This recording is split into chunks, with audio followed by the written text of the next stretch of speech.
आयोजित आरकेडीएफ द्वारा दीक्षांत समारोह की लाइव तस्वीरें आपको दिखा रहे हैं। Loneliness is frightening. If you are connected, you are fearless. And we are the safest if we feel like a part of our global family. They are the mothers of the children. They have been taken back.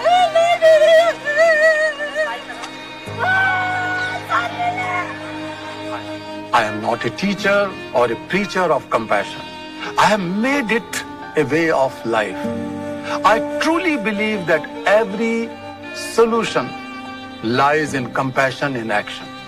So, my dear friends, as we globalize markets, resources, and data, I urge you all to globalize compassion.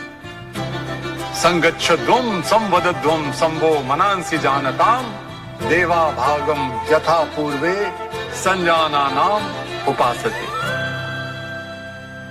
हम चलेंगे साथ साथ चले हाथों में हाथ, हम चलेंगे साथ साथ एक दिन। ओ मन में विश्वास, पूरा है विश्वास, हम होंगे कामयाब। We shall overcome one day.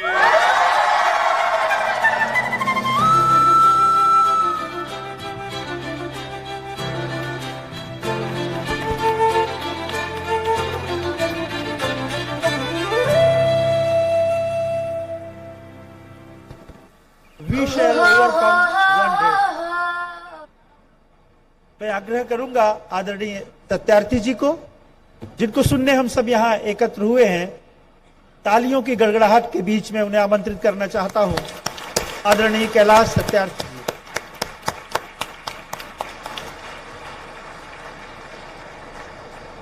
I request everybody to please sit down and listen the wish guru Satyarthi जी। भाई सब लोग बहुत शांत बैठे हैं। पार्टी तो बनती है ना आज। Today is definitely party day, but not yet the party time. So you can sit and listen carefully. ठीक है? क्योंकि आपने बहुत अच्छी अच्छी बातें भी सुन ली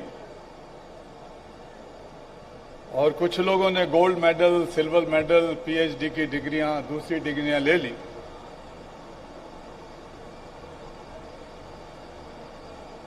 तो सबसे पहले मैं उन बेटियों और उन नौजवानों के लिए बहुत बहुत बधाई देना चाहता हूं जो इस दीक्षांत में आज डिग्रियां, मेडल लेके जा रहे हैं।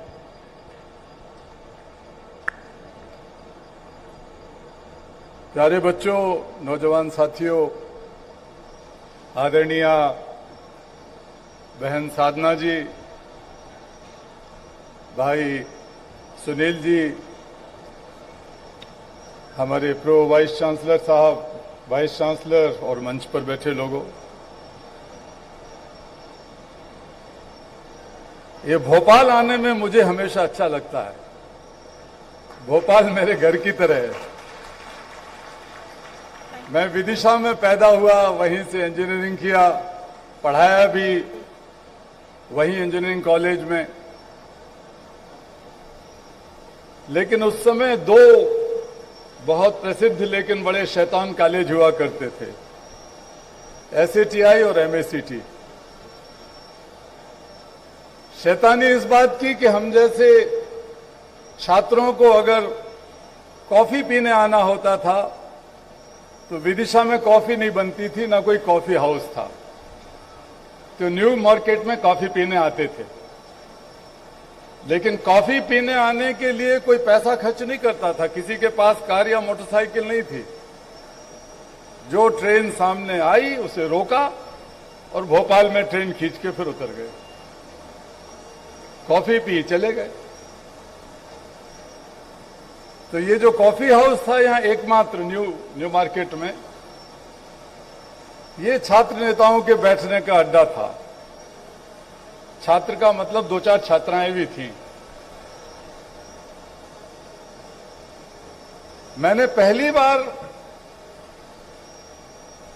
ये जो छोले भटूरे होते हैं, और बहुत भोपालियों ने पहली बार छोले भटूरे अगर किसी दुकान पे खाए होंगे तो वो दुकान एक सरदार जी ने यहां न्यू मार्केट में खोली थी। ये 70 के दशक की बात है। तो बहुत सारी यादें भोपाल के साथ जुड़ी हैं। तो यहां आना तो परिवार के लोगों के बीच में बातचीत करने की तरह ही है। लेकिन तब भी चूंकि मुझे बुलाया गया है मुख्य अतिथि की तरह भाषण देने, तो कुछ ना कुछ तो बोलना ही पड़ेगा।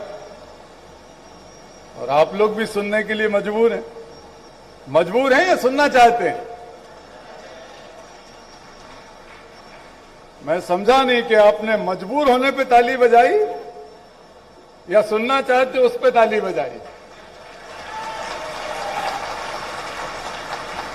सुनना चाहते हो पे ताली बजाई ना। लेकिन बहुत सारे हमारे डिग्री होल्डर्स जिन्हें आज डिग्रियां मिली हैं या कुछ रह गई हैं, मिल जाएंगी, वो बहुत इंतजार करते होंगे जल्दी भागने का। हम लोग भी इंतजार करते थे कि जब डिग्री मिलेगी तो हमारे किसी दोस्त से मिलेंगे, अपनी कुछ हाँकेंगे, कुछ डिग्री दिखाएंगे। अगर वो दोस्त लड़की होती थी तो कहने ही क्या है। कुछ लोग इंतजार करते थे कि हमारे माँ बाप ने कहा है कि जब डिग्री मिल जाएगी इसके बाद ही शादी होगी, तो आप लोग, कई लोग शादी का इंतजार कर रहे होंगे। लेकिन अब थोड़ा जमाना बदल भी गया है। तो ये दिन बहुत खास दिन। यहां कुछ बच्चों के माता पिता भी बैठे हैं, परिवार के लोग भी बैठे हैं। कौन कौन है इनके परिवारों का माता पिता, भाई बहन वगैरह? थोड़ा हाथ ऊपर कीजिए।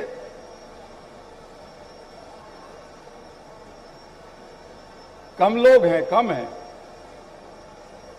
लेकिन कहीं ना कहीं वो देख रहे होंगे इस पर, मोबाइल पर, फेसबुक वगैरह पर, किसी चीज पर, और बहुत गर्वित महसूस हो रहे होंगे। तो आज का दिन मुख्य रूप से 3 चीजों के लिए है मेरे हिसाब से। पहली चीज है कृतज्ञता, ए डीपर और perhaps the deepest sense of gratitude. दूसरा संभावना, द स्काई ऑफ पॉसिबिलिटीज। और तीसरा है उत्तरदायित्व, an equal deep sense of responsibility. कृतज्ञता सबसे पहले है। देखो, आज मैं यहां बैठा हुआ हूं, मैं उन बच्चों के लिए कृतज्ञ हूं जिन्होंने बहुत पढ़ाई लिखाई की और ये डिग्री हासिल की, गोल्ड मेडल, सिल्वर मेडल हासिल किए। तो मैं आपकी वजह से यहां हूं, इसलिए मैं सबसे पहले आपका धन्यवाद देना चाहता हूं। आपके माता पिता का भी, परिजनों का भी धन्यवाद देना चाहता हूं, क्योंकि उन्होंने आपको प्रोत्साहित किया। देखो, मेरे घर में मेरे पिताजी पुलिस में सिपाही थे जब मैं पैदा हुआ,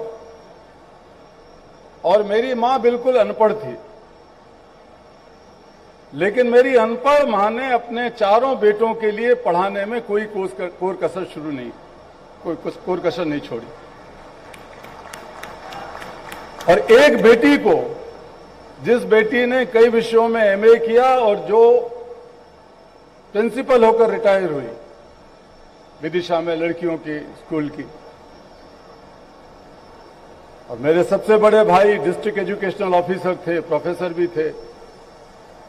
दूसरे भाई ने भी पढ़ाया यूनिवर्सिटी में, कॉलेज में। तीसरे भी हेडमास्टर रिटायर हुए, और चौथा मैं था। तो आप लोग जो बैठे हैं, आपकी सबसे पहली जो कृतज्ञता है अपनी मां के लिए है, जो आपकी पहली गुरु है। अपने पिता के लिए है। आप कृतज्ञ होइए उस शिक्षक के लिए जिसने आपको सबसे पहले दिन ए लिखना सिखाया, छोटा आ लिखना सिखाया। उस ए की सीढ़ी पर चढ़ते चढ़ते आप पीएचडी की डिग्री हमारे हाथ से हासिल किए हुए बैठे हो। उस शिक्षक के प्रति आपकी कृतज्ञता की ज्ञापन का दिन है। मैं उन गुरुओं के प्रति कृतज्ञ भी हूं जिन्होंने आपको इस काबिल बनाया। यहां फैकल्टी के लोग बैठे हैं। एक आदमी जो साइकिल पर यहां अपना काम धंधा करता था, आज कई विश्वविद्यालयों का निर्माता है। उनकी पत्नी 4 विश्वविद्यालयों की चांसलर हैं। उनका बेटा वाइस चांसलर है, प्रो चांसलर है। उनकी बहू पीछे बैठी है। रुचिरा नाम है तुम्हारा बेटा? देखो, जादू से मैंने तुम्हारा नाम पता किया है। मैं आगे बैठा हूं, तुम्हारा नाम पीछे लिखा है, फिर भी मुझे पता लग गया। बहन जी, आपने तो नहीं बताया रुचिरा का नाम? आपने बताया था मुझे कि बेटे का नाम बहू का नाम रुचिरा है? नहीं बताया? मुझे बताया था।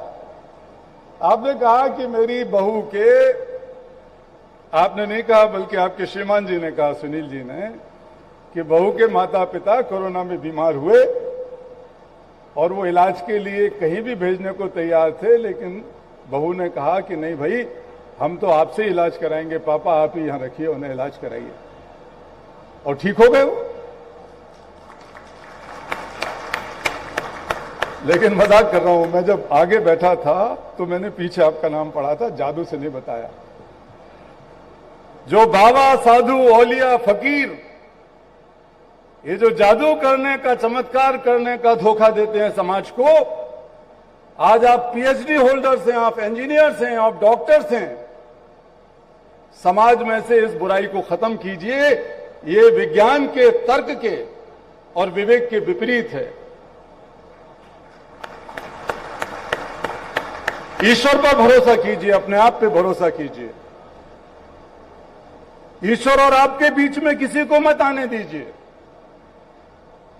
कृतज्ञ होना है तो ईश्वर के प्रति कृतज्ञ होइए, जिसके कारण सारी कायनात है, अल्लाह मियां के कारण, भगवान के कारण। इस टेंट को लगाने वाले के लिए मैं कृतज्ञ हूं। जिन मजदूरों ने ये टेंट लगाया है, जिन मजदूरों ने ये भवन बनाए हैं, कारीगरों ने, मिस्त्रियों ने, इलेक्ट्रीशियंस ने, प्लम्बर्स ने, जिनकी वजह से आप इस स्कूल के अंदर पढ़े हैं, कॉलेज के अंदर, यूनिवर्सिटी के अंदर पढ़े हैं, जो माली यहां काम करते हैं, जो सफाई कर्मचारियों ने आपको स्वस्थ और स्वच्छ रखा है, आप हाथ जोड़कर उनके प्रति कृतज्ञ होइए, तब आपकी डिग्री लेने का फायदा है। पूरे राष्ट्र के प्रति कृतज्ञ होने का फायदा है, जिसकी वजह से आप यहां तक पहुंचे। कृतज्ञता से आदमी छोटा नहीं होता, बड़ा होता है। विनम्रता आती है, खुशी आती है, अहंकार से मुक्ति होती है। अगर आप थोड़ी देर के लिए भी आज यहां से जब जाएंगे अपने हाथ में मेडल और डिग्रियां लेकर, तो ये सोचिए आज रात को कि जीवन में किन किन लोगों ने आपकी मदद की और आपको इस काबिल बनाया और इस मुकाम तक पहुंचाया कि आप ये डिग्री लेकर बैठे हो। हर स्तर पर, हर रोज इतने लोग हमारी जिंदगियों में आते हैं कि हम उन्हें अनदेखा किए रहते हैं। अगर हमारे समाज में कोई और चीज हो ना हो, अगर कृतज्ञता का भाव ही पैदा हो जाए, तो ये धरती स्वर्ग बन जाएगी। अगर हम एक दूसरे के प्रति सेंस ऑफ ग्रेटिट्यूड दिल में ले आए तो आज का दिन कृतज्ञता का दिन। जिंदगी में जो हासिल होता है, उस हासिल करने के पीछे कितने लोगों की तपस्या है। आप में से बहुत सारे बच्चे इन परिवारों से आए होंगे जो परिवार बहुत संपन्न नहीं थे। आपकी मां ने सपना देखा, आपके पिता ने सपना देखा कि एक दिन मेरी बेटी, एक दिन मेरा बेटा एक विश्वविद्यालय में पढ़ के एक डिग्री हासिल करेगा, खासकर बेटियों के मामले में बाप कितना प्यार से सोचता है। मैं अपनी बेटी के बारे में सोचता था, पढ़ेगी लिखेगी डिग्री हासिल करेगी, उसका ज्ञान उसकी शिक्षा केवल डिग्री में नहीं सिमट जाएगी, बल्कि पढ़ाई का हर अक्षर, हर वाक्य, हर पंक्ति उसको दुनिया के साथ जोड़ेगी। मेरी बेटी दुनिया की बनेगी, दुनिया मेरी बेटी की बनेगी। इसके लिए मैं शिक्षा की बात सोचता था। हम अलग हो जाएंगे हिंदू या मुसलमान के नाम पर, हम हिंदू हो जाएंगे भारत या पाकिस्तान के नाम पर, मुसलमान हो जाएंगे, ईसाई हो जाएंगे। दुनिया तो ऐसी नहीं बनी थी। दुनिया टुकड़ों टुकड़ों में किन्होंने बांटी? जब आप एक जैसे कपड़े पहनकर बैठे हैं और विद्यार्थी हैं, दीक्षार्थी हैं, आज दीक्षा लेकर जा रहे हैं, तो आप सिर्फ अपनी पहचान रखिए, एक पहचान रखिए कि हम रामकृष्ण धर्मार्थ ट्रस्ट यूनिवर्सिटी से पढ़कर निकलने वाले स्नातक हैं, डॉक्टरेट होल्डर्स हैं, इंजीनियर्स हैं, डॉक्टर्स हैं। तो आप इस भारत को और महान भारत बनाएंगे। ये जो कुछ आपको मिला है इन लोगों से और यहां से मिला है, उसको याद रखिए कृतज्ञतापूर्वक। दूसरा मैंने कहा संभावना, पॉसिबिलिटीज। अब आपके हाथ में एक ऐसी चीज है जो आपके संभावनाओं के दरवाजे खोलती है। संभावनाएं कभी अकेली नहीं आती, उनके साथ चुनौतियां आती हैं। Opportunities never come without challenges. When you accept opportunities, you must accept challenges. Be prepared to accept challenges. अवसरों की पहचान करने के लिए, अवसरों को पकड़कर रखने के लिए, अवसरों को कार्य सिद्धि तक पहुंचाने के लिए, संभावनाओं को असलियत में बदलने के लिए जिन चुनौतियों का मुकाबला करना पड़ता है, उन चुनौतियों के लिए तैयार रहिए। बिना इसके नहीं होता है।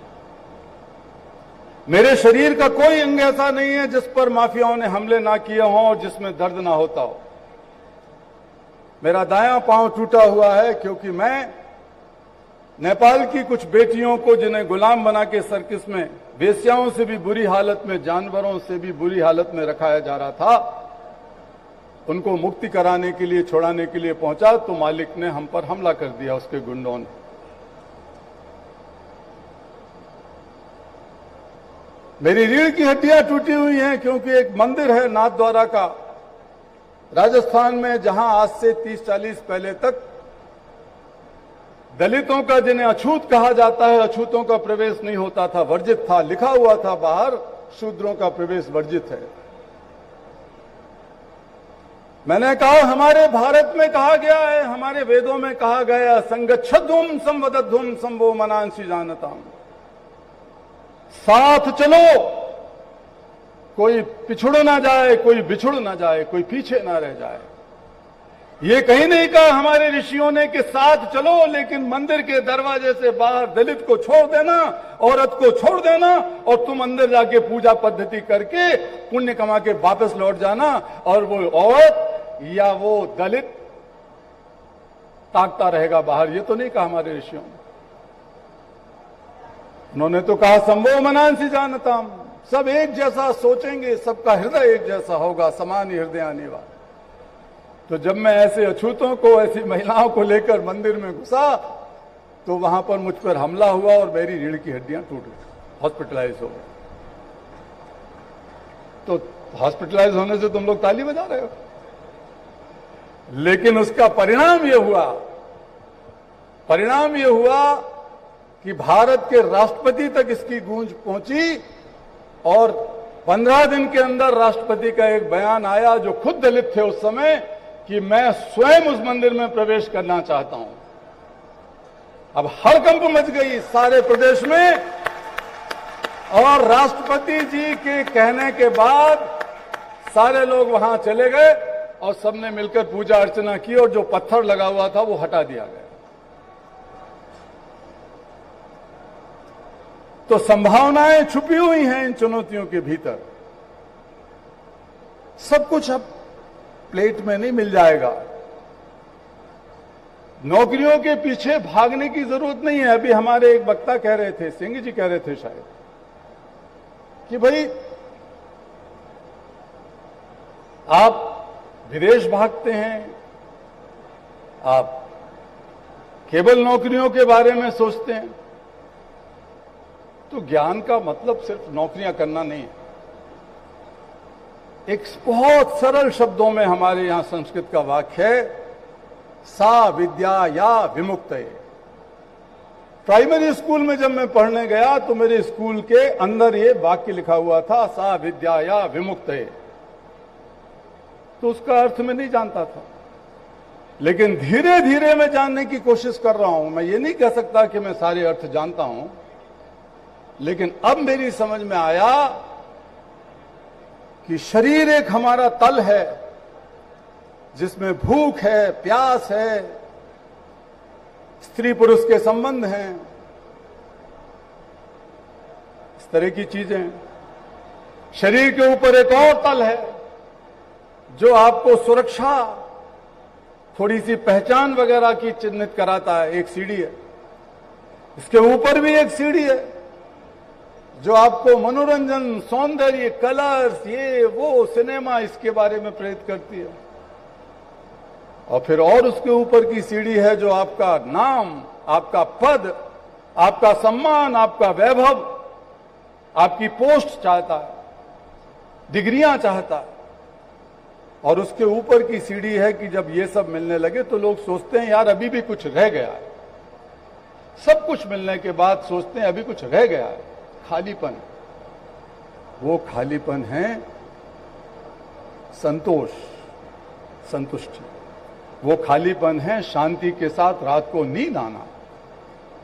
वो खालीपन है अपने परिवार में प्रेम के साथ रह पाना। वो खालीपन है अकेलेपन की तरह कि मैं अपने दिल की बात किससे कहूं या किससे ना कहूं। अपने पति पत्नी आपस में दिल की बात नहीं कहते, दोस्तों के बीच में आप पूरे दिल की बात नहीं कहते। ये अकेलापन खालीपन के साथ जुड़ा हुआ है। खालीपन अंधेरा, अकेलापन अंधेरा। तो फिर आप चाहते हो कि कुछ और मिले, ब्लिस, आनंद, शांति, पीस, संतुष्टि, ये सब मिले। लेकिन तब तक कई बार देर हो चुकी होती है। तो शुरू से कोशिश करो, जब आपको संभावनाओं से जूझना है। समाज में बहुत संभावना है, भारत के अंदर बहुत संभावना है। आज वो भारत नहीं है जो आज से 50-60 साल पहले का भारत था।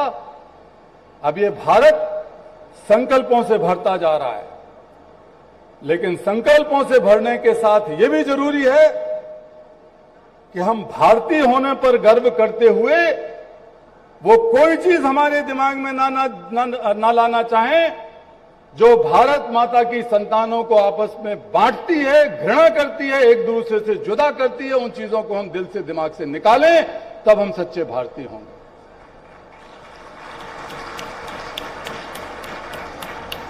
तो संभावनाएं तलाशिए सबसे पहले देश के अंदर और पूरी दुनिया के अंदर। आपके टेलीफोन में संभावनाएं हैं, आपके सबके हाथों में मोबाइल फोन है, उनमें संभावनाएं तलाशिए। अच्छी नौकरियों के लिए नहीं, अच्छी स्किल्स क्या होंगी, अच्छे इनोवेशंस क्या होंगे, कौन सी नवीनताएं, नई चीजें हो रही हैं दुनिया में जहां आप अपना हस्तक्षेप कर सकते हो। एक स्टेटस को, एक स्टैग्नेशन नहीं आना चाहिए हमारे दिमाग में। एक नएपन की खोज चलती रहनी चाहिए ताकि संभावनाओं का रास्ता खुला रहे। और तीसरी चीज मैंने आपसे कही उत्तरदायित्व, जिम्मेवारी। आज से आपके ऊपर और ज्यादा जिम्मेवारियां बढ़ गई।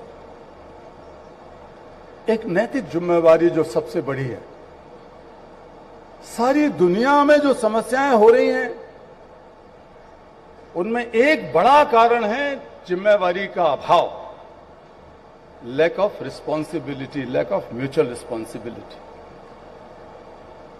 हम जानते हैं कि दुनिया, the world is not only interconnected but world is interdependent. कोई काम एक दूसरे के बगैर नहीं हो सकता।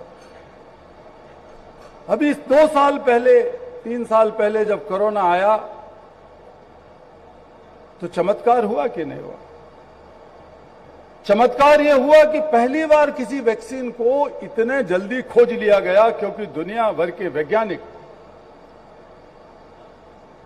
दुनिया भर के जानकार विशेषज्ञ इस पर जुट पड़े और आपस में इंटरकनेक्टेड रहे और एक दूसरे से नॉलेज शेयरिंग करते रहे। WHO ने इसको एंकर किया, इस प्रक्रिया को डायरेक्टली भी कुछ लोग करते गए, लेबोरेटरीज के लोग, और इतने जल्दी वैक्सीन बन के आ गई। उसी कोरोना के दौरान लोगों ने देखा, मेरे अपने मोहल्ले में, मैंने दिल्ली में रहता हूं, मैंने देखा कि लोग भूल गए कि कौन हिंदू मुसलमान है, कौन ईसाई है, कौन सिख है, जैन है, बुद्ध है, गरीब है, अमीर है, रिक्शा चालक। जब ये दूसरा दौर आया कोरोना का, जिसमें ऑक्सीजन की कमी हो रही थी, जिसमें लोग मर रहे थे और डॉक्टरों को लगा कि प्लाज्मा जो है खून के अंदर का, वो शायद बचा पाएगा, तो प्लाज्मा बैंक खुल गए। हमारे अपने कार्यकर्ताओं ने एक ग्रुप बना दिया, प्लाज्मा ग्रुप। हमारे संगठन के कार्यकर्ताओं ने बना लिया एक ऑक्सीजन ग्रुप। कहां से ऑक्सीजन मिल सकती है, कहां ऑक्सीजन भेजी जा सकती है, इसके ग्रुप बना लिए, मोहल्ले वालों ने बना लिए, अपना प्लाज्मा दे दिया लोगों ने बिना किसी भेदभाव के। तो इसका अर्थ हुआ कि एक सेंस ऑफ डीपर रिस्पॉन्सिबिलिटी थी हमारे अंदर किन्हीं कारणों से, लेकिन हम उन कारणों को दबाते रहते। जब ये कोरोना का दौर थोड़ा सा कम हुआ या लग रहा है खत्म हो गया, लोग लापरवाह भी हो गए, तो फिर दुनिया उसी रास्ते पे चल पड़ी। ये जो ग्लोबल रिस्पॉन्सिबिलिटी का भाव है वो खत्म हो गया या नगण्य। राष्ट्रीयता बड़ी अच्छी चीज है, अपने राष्ट्र के लिए समर्पण बहुत अच्छी चीज है, बिरले लोग कर पाते हैं ये, लेकिन हमें एक और बड़े स्तर पर सोचना पड़ेगा। हमारे यहां वेद में कहा है, भूमि माता पुत्रोहम, पूरी धरती मेरी माता है, और धरती पर पैदा होने वाला हर मनुष्य, स्त्री पुरुष, किसी पूजा पद्धति को मानने वाला हो, देश के किसी हिस्से में रहता हो, दुनिया के किसी हिस्से में रहता हो, धरती ही मेरा राष्ट्र है। हमारे यहां कहा गया, वरम राष्ट्रे जागरयामः, हम पूरे राष्ट्र को जगाएंगे। और राष्ट्र का मतलब, आज एक राष्ट्र छोटा सा है, कल बड़ा था, राष्ट्र टूट के 2 में हो गया। तो वेद का ऋषि तो उस समय भूगोल नहीं जानता था कि कौन सा राष्ट्र कहां है, वहां तो उस समय राष्ट्र की लकीरें नहीं खींची गई थी, लेकिन उसने पृथ्वी को ही राष्ट्र माना और पृथ्वी को ही परिवार माना। तो हमारी सोच का होराइजन को बढ़ाना बहुत जरूरी है। अपॉर्चुनिटीज में भी ग्लोबल सोच रखना चाहिए और रिस्पॉन्सिबिलिटीज में भी ग्लोबल सोच रखना चाहिए, व्यापक सोच रखना चाहिए, एक वैश्विक दृष्टिकोण रखना चाहिए। साइंस की प्रगति, विज्ञान की प्रगति एक वैश्विक दृष्टिकोण के कारण संभव हो सकी है, वैसे नहीं हो सकती। तो आज आपकी एक जो तीसरी चीज हमने कहा वो है जिम्मेवारी, व्यक्तिगत तौर पे नैतिक जिम्मेवारी। जिम्मेवारी आपके परिवार से शुरू होती है, राष्ट्र के लिए आपकी जिम्मेवारी है। जिम्मेवारी आपकी इस, भले ही आप यहां से डिग्री लेके चले जाओ, कहीं चले जाओ, लेकिन एक नैतिक जिम्मेवारी इस संस्थान के लिए भी, इस यूनिवर्सिटी के लिए भी है। कहीं उसका नाम बदनाम ना कर देना आप, कहीं किसी भ्रष्टाचार में पकड़े जाओगे, कहीं किसी अपराध में पकड़े जाओ, मान लो ईश्वर ना करे, तो कल को ये आ जाती है खबर कि ये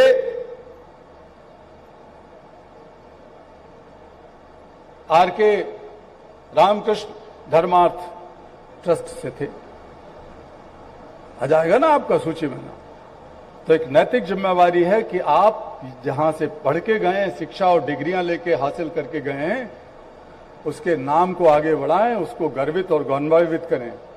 आज 4 नौजवानों को हम लोगों ने सम्मानित किया यहां, जो आपके यहां से संबंध रखते थे इसी यूनिवर्सिटी से, तो बहुत अच्छी बात है। मैं कहता हूं, देखो आज आपने मुझे अतिथि की तरह बुलाया, मुझे 2-3 बार कहा विश्व गुरु खड़े हैं यहां, अब मेरी बहन ने कहा, आदरणीय भाई सुनील जी ने कहा, तो मैं बहुत what is call in Hindi, nervous हो रहा था। एक मुझे बड़ा ये हो रहा था। ये विश्व गुरु बनने की कतार में दुनिया में सैकड़ों बड़े बड़े लोग खड़े हुए हैं, हम तो बहुत छोटे से आदमी हैं। विश्व गुरु औरों को बन जाने दीजिए, क्योंकि विश्व गुरु एक ऐसा टाइटल है जिससे लगता है कि हम दुनिया के महामानव हो गए। लेकिन जो गुरु शब्द का अर्थ बताया ना आपने, अंधेरे से रोशनी की तरफ ले जाने वाले को गुरु कहते हैं, जिसके अंदर इतनी ग्रेविटी होती है, गुरुत्व होता है, ग्रेविटास होता है, जो बोलता है वो करता है, जो सोचता है वो बोलता है, जो बोलता है वो करता है। ये जो ग्रेविटास है, ये जब आता है तो आप गुरु बनते हैं। आपके भीतर इतनी रोशनी जग जाए कि आपके खड़े होने पर लोग न केवल गौरवान्वित हों, बल्कि इल्यूमिनेटेड हो सकें, प्रकाशित हो सकें। वो आदमी, वो महिला गुरु होती है। गुरु केवल टाइटल देने से नहीं होता। तो अगर नोबेल प्राइज मिलने से विश्व गुरु कोई बनता हो, वो तो मैं जानता नहीं हूं, लेकिन मैं ये जरूर चाहता हूं कि आप लोग जो यहां बैठे हुए हैं, आप में से कोई और लोग एक दिन आके मेरी जगह पर यहां खड़े हों इसी विश्वविद्यालय में, और आपको बुलाया जाए नोबेल लॉरिएट की तरह दीक्षांत कार्यक्रम में। ये मेरा आपके लिए बहुत बड़ा एक जिम्मेवारी भी है और एक शुभकामनाएं भी। लेकिन मैं अपनी बात को समाप्त करते हुए एक और बड़ी बात आपसे कहना चाहता हूं। अभी मैंने कहा कि हमारे शरीर की जरूरतें हैं, हमारी इंद्रियों की जरूरत है, सेंसेस की जरूरतें थोड़ा सा पीछे चलती हैं, शरीर की जरूरतें पहले आती हैं, क्योंकि अगर पानी नहीं मिलेगा तो आप मर जाओगे। उसके लिए आपको किसी ज्ञानेंद्र की जरूरत नहीं है, ज्ञानेंद्रिय की। तो सेंसेस की जरूरतें हैं, फिर आपके माइंड की, मन की जरूरतें हैं, फिर आपके हृदय की जरूरतें हैं, फिर आपकी आत्मिक जरूरतें हैं, बढ़ती रहती है जरूरत। लेकिन इन जरूरतों में जो चीज काम करती है वो करती है कॉन्शियसनेस, चेतना, जो आपके जिंदा होने का कारण है, कॉन्शियसनेस। लेकिन जो चीज हम पीछे छोड़ जाते हैं वो एक और गंभीर चीज है और जरूरी चीज है, वो है करुणा, कंपैशन। करुणा एक धार्मिक कृत्य नहीं है। मैं ये कह सकता हूं, धर्म के लोग, धर्मावलंबी, मैं खुद बड़ा भारी ईश्वर पे भरोसा रखने वाला आदमी हूं, लेकिन फिर भी विभिन्न धर्मों की जानकारी और धर्मों के सर्वोच्च गुरुओं से मिलना जुलना, संपर्क के आधार पर कह सकता हूं कि कंपैशन, जो करुणा है, उसके जन्मदाता कोई धर्म नहीं है। धर्मों का जन्म हुआ है कंपैशन से, करुणा से। धर्मावलंबी या धर्मगुरु ये ना माने कि हमने करुणा पैदा की है। करुणा तो ईश्वर ने हमें पहले से ही देके भेजा है। करुणा का मतलब सहानुभूति नहीं है, करुणा का मतलब संवेदना भी नहीं है। जब आपके शरीर से लगा कि इंद्रियों, मन और बुद्धि तक में आप करुणा को भूलते जाते हैं तो आखिरी में आप परेशान होते हैं कि अब हमें सुख शांति आनंद कहां से मिलेगा। तो शुरुआत कीजिए वहीं से। सहानुभूति होती है कि जब आपने किसी को परेशान देखा, दुखी देखा, आपके मन में एक भाव आया, आप कहते हो ओ सॉरी, बड़ा दुख हुआ आपको ये देखकर, आपके घर में, किसी के घर में किसी की मृत्यु हो गई, तो आप भले आदमी हैं तो सहानुभूति आपके मन में आएगी और उस सहानुभूति को व्यक्त भी कर दोगे कहीं ना कहीं। लेकिन वो उसी समय के लिए होती है, तात्कालिक, फिर आप उसे छोड़ के आगे बढ़ जाते, भूल जाओगे थोड़ी देर। उसके अंदर का एक सर्कल है, वो है संवेदना। जब आप दूसरों के दुख दर्द को अपना दुख दर्द समझते हो और वैसे ही महसूस करते हो, then you feel the suffering of others as your own suffering with a strong sense कि ये आपका अपना सफरिंग है, तो वो संवेदना है, साथ साथ वेदना हो रही है आपको। You are feeling together the problem of others as your own problem. तो वो एक चीज है। लेकिन जो सबसे अंतिम और महत्वपूर्ण चीज है वो है करुणा, compassion. Compassion is the feeling of sufferings of others as your own suffering with a strong drive. ये अंडरलाइन है, strong drive to elevate that suffering, to end that suffering of others as you try to elevate your own suffering. जैसे आप अपना दुख दर्द महसूस करके उसे दूर करना चाहते हैं, जब दूसरे का भी वैसे ही दुख दर्द महसूस करके दूर करना चाहेंगे तो वो है सफरिंग, सफरिंग से मुक्ति, और वो है करुणा। तो अगर आप करुणा को साथ लेकर चलते हैं तो sense of responsibility is not imposed upon you, a sense of responsibility for nature, for human beings, for animals, for trees and plants, for rivers and mountains and ocean, for air. That sense of responsibility becomes deeper because these things are suffering. Not only just human beings are suffering. तो वो sense of responsibility जो मैं कह रहा हूं कि आज के बाद आपको सोचना शुरू करना चाहिए, वो भीतर से भी पैदा करना चाहिए और भीतर से उस करुणा के भाव को पकड़ना चाहिए। जैसा मैंने कहा, दुनिया के सारे धर्म, जब बुद्ध ने महसूस किया कि गड़बड़ है, कहीं दूसरे बूढ़े हो रहे हैं, मर रहे हैं, बीमार हो रहे हैं, जब हजरत मोहम्मद साहब ने देखा कि क्या हो रहा है आसपास हमारे, जब जीसस क्राइस्ट ने देखा, जब भगवान राम ने देखा, भगवान राम केवल अपनी सीता को वापस लेने के लिए थोड़ी गए थे, उन्हें पता था कि रावण के पास सब कुछ है लेकिन क्रूरता है उसके अंदर, हिंसा है उसके अंदर। सारे धर्मों का आविर्भाव इसी सेंस से हुआ है कि feeling the suffering of others as your own suffering with a strong drive to end it. तो अगर समाज को, राष्ट्र को, मानवता को बचाना है तो ये डीपर सेंस ऑफ रिस्पॉन्सिबिलिटी भीतर से पैदा होना चाहिए थ्रू कंपैशन।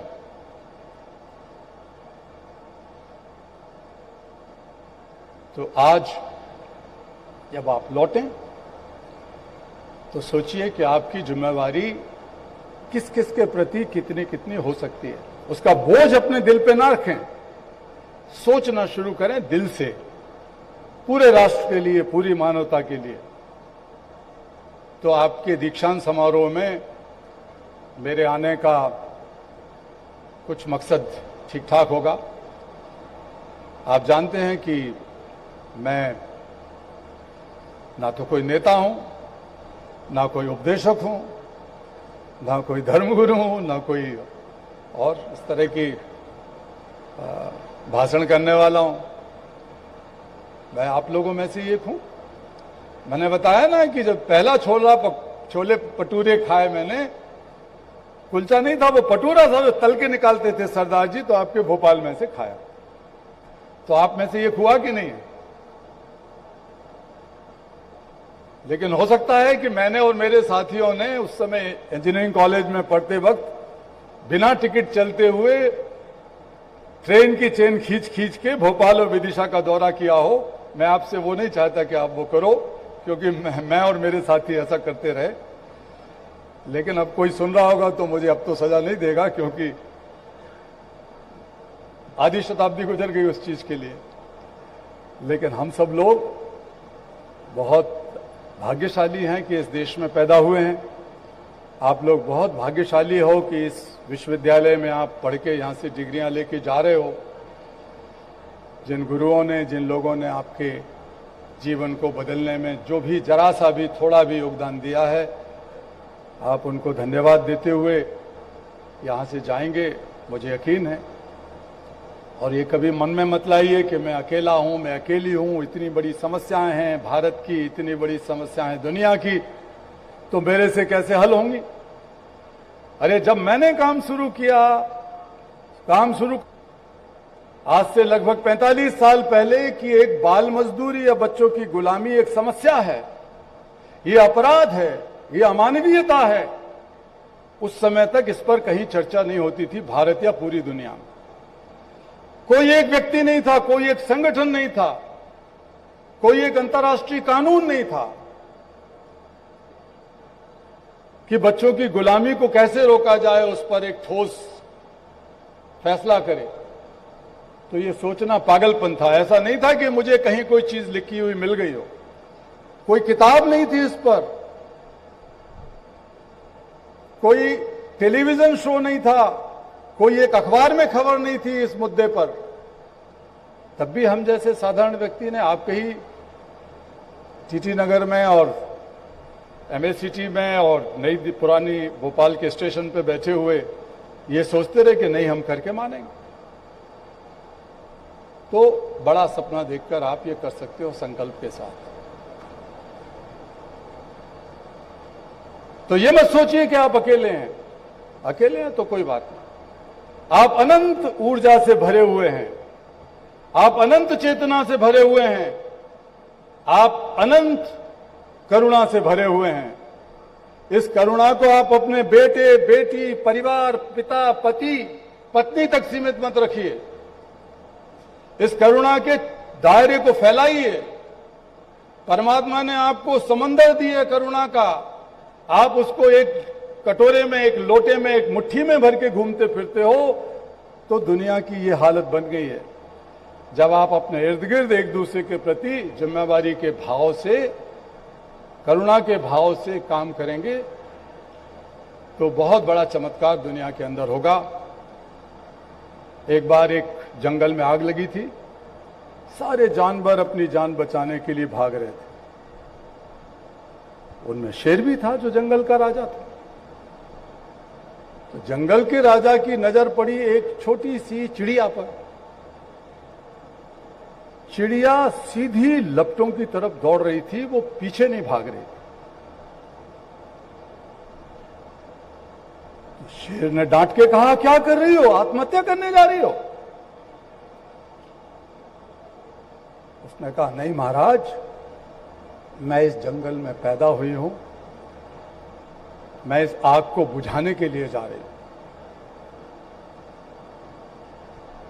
उसने कहा, क्या, कैसे, क्या बात कर रही हो तुम?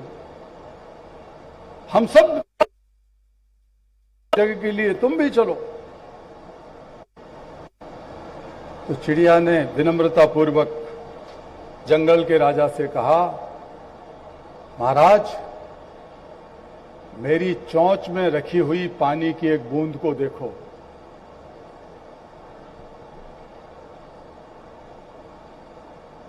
मैं अपना कर्तव्य पूरा करने जा रही हूं। चिड़िया लपटों की तरफ चली गई।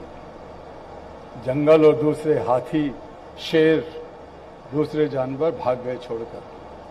लेकिन आज हम शेरों को याद नहीं कर रहे, हम उस चिड़िया को याद कर रहे हैं जिसने फैसला किया कि भले ही पानी की एक बूंद चोंच में लेके जाएगी, लेकिन वो रास्ता बनाएगी जिस रास्ते पर सारी दुनिया को चलने के लिए मजबूर होना पड़ेगा। हम गुलामी में नहीं रहेंगे। मानसिक विद्या ददाति विनयम और सा विद्या विमुक्तये, हमें अपनी बुराइयों से वो विद्या मुक्त करेगी जो विद्या आप यहां से लेके जा रहे हैं और पूरी दुनिया को आज यहां से जाके अपना बनाने जा रहे हैं और आप पूरी दुनिया को अपना बनाने जा रहे हैं। इन्हीं शब्दों के साथ मैं आपको बहुत बधाई देता हूं। बहुत बहुत धन्यवाद। आपको बहुत धन्यवाद। बहुत धन्यवाद सभी का।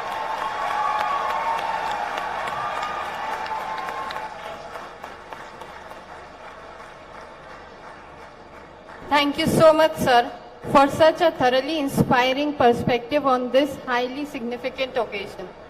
मैं भैषजिक विज्ञान के समस्त पीजी, यूजी और डिप्लोमा छात्रों को मंच पर आमंत्रित करता हूं।